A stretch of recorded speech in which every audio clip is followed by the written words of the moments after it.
Ayan, nakabili ako ng bulalo sa supermarket. Kagandahan kasi sa supermarket, mapipili mo kung anong cut ang gusto mo.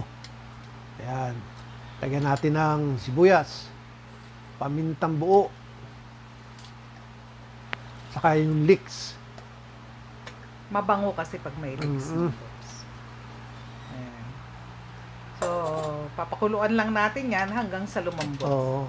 Simple lang naman ang magbulalo. Mm. Ayan, pag medyo malambot na, pwede na nating ilagay yung ating mais.